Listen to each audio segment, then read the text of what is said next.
Hi guys, welcome back to my channel. Hope you're all doing well. I wanted to film a book video. I wouldn't call myself the most avid reader. I really wish I was. I'm not the sort of person who can just swallow books whole like my sisters. Growing up, some of you may be shocked at this, but I never read the Harry Potter books because when I was younger I just loved to do active things, playing football or just sports outside, or be really passive and lazy and watch TV.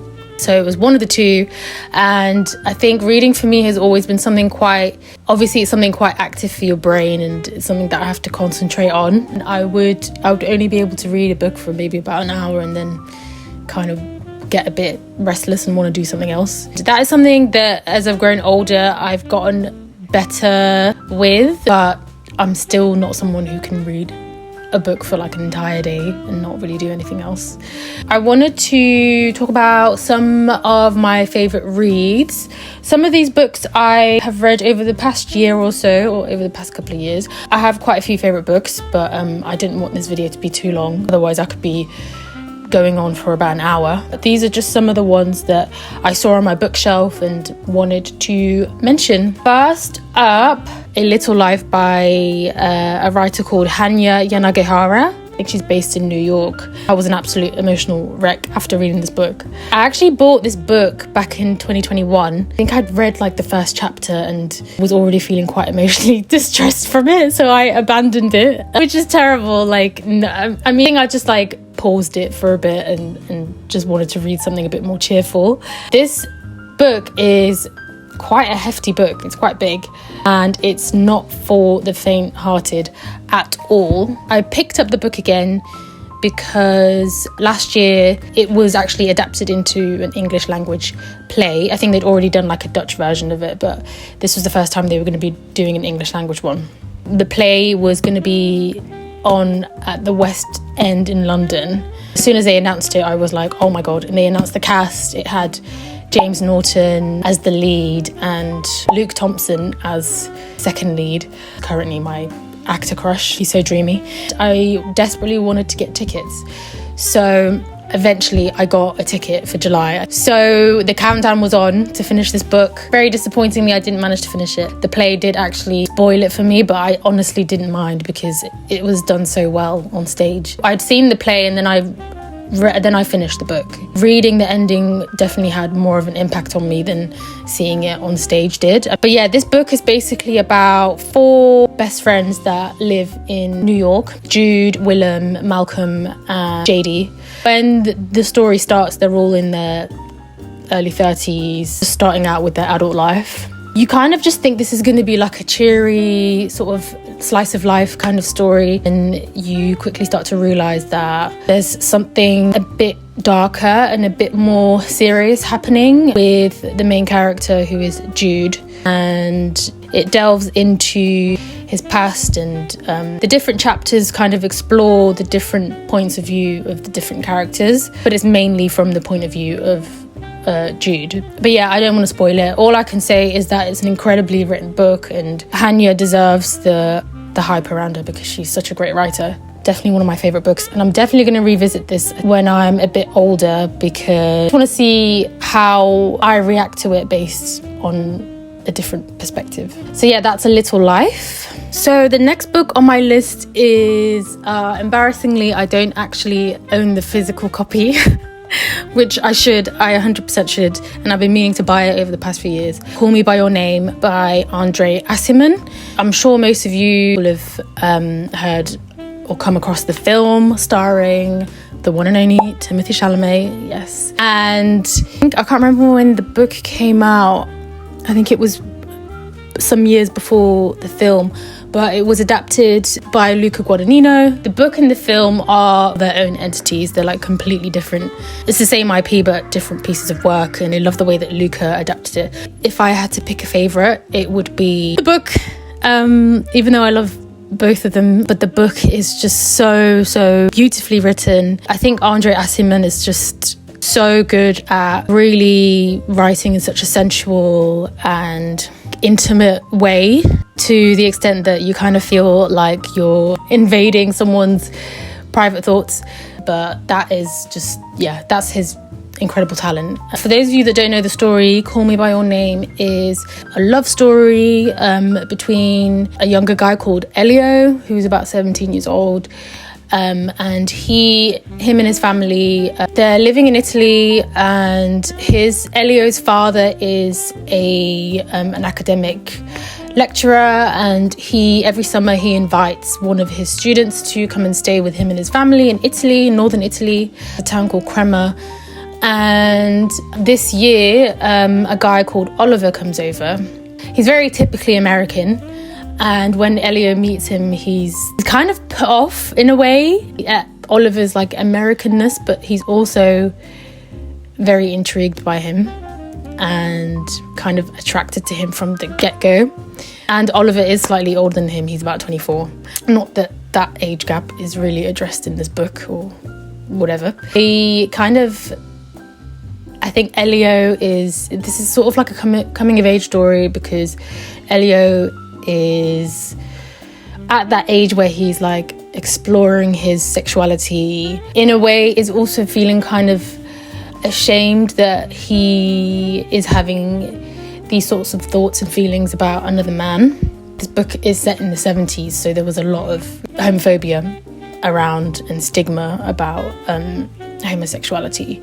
The book is just written in the most beautiful way, and if you haven't read it, I would 100% recommend it, because it's just such a beautiful read. There's a very not weird scene, but there's a very interesting scene involving a peach, which you have probably heard of. Yeah, Call Me By Your Name is number 2.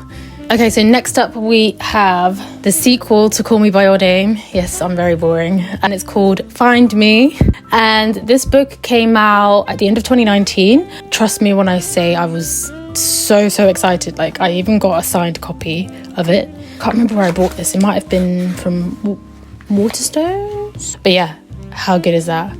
This is the sequel to Call Me By Your Name. I won't talk too much about it because I don't really want to spoil the story for anyone. But it surprisingly is...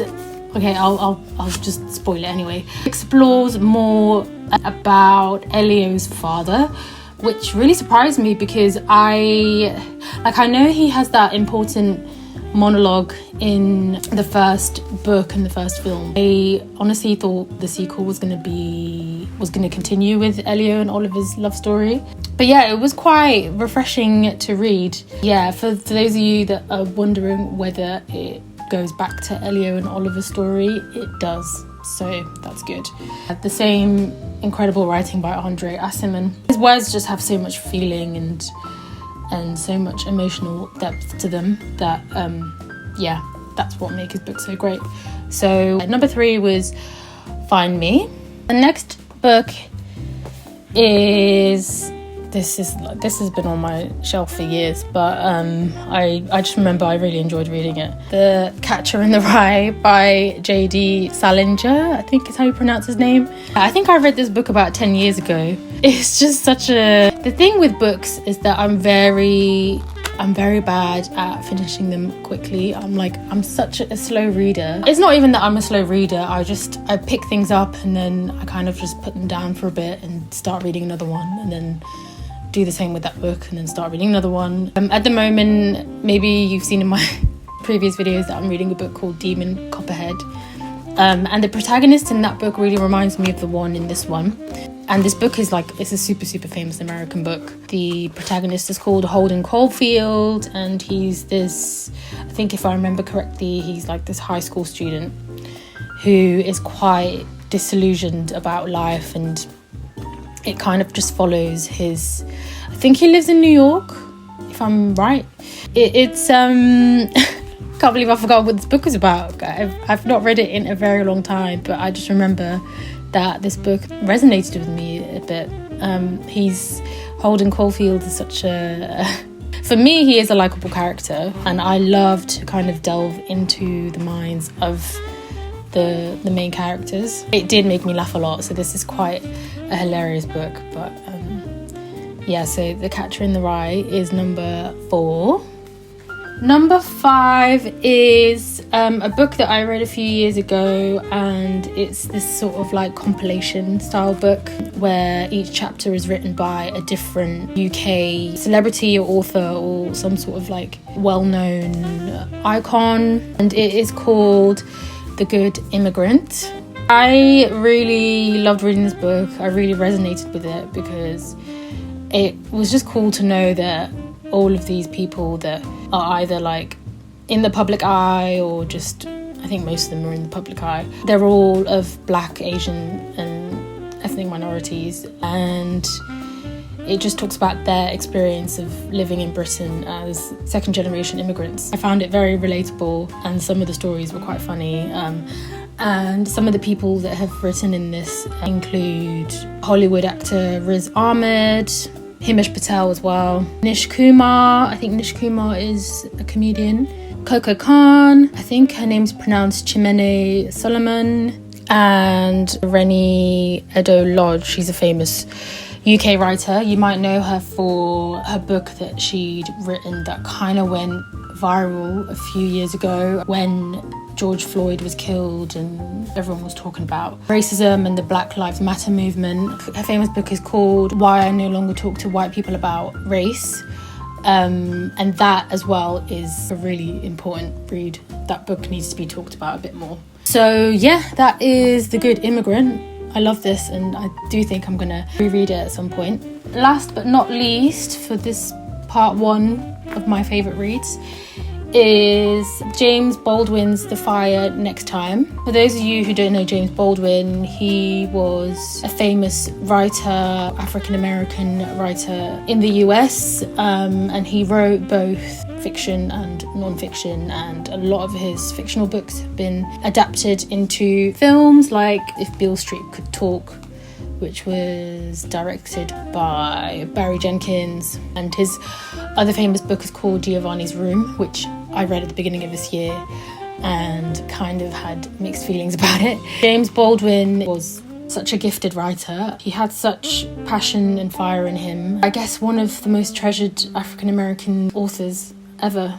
And this book, The Fire Next Time, is basically written in the form of 2 letters, and he talks about what it was like to live in racist America and growing up in Harlem, kind of being subject to racist abuse and living under this white supremacy. It is quite an intense book to read, but it's like really important to read. He just writes with such passion. I don't think he was a poet, but his prose is very much like poetry, and I did make some annotations in this book. Gosh, I read this quite a few years ago, and normally I don't like to make marks in any of the physical books that I own, but I think in this one it was just, I think his writing was quite detailed, and he writes in such a, well, obviously he was around in the 60s, I believe. He writes in such a sort of old-fashioned way. This was a book that while I was reading it, I was really trying to study it. You know, he mentions Malcolm X in this, who was another figure in the civil rights movement. And yeah, I think he just basically talks about what it's like to be a Black person living in racist America and what white America can do to redeem itself. And James Baldwin in the end moved to Paris, and then I think if I'm not wrong, I think he spent the rest of his life in Paris, and then he died there. So that is the final book in this video, The Fire Next Time, and it's not a long book either. Thank you for watching this video. I think I will make another one, a part 2 further down the line, because there's too many books to mention. But yeah, thank you for watching, and I will see you guys next time. Bye.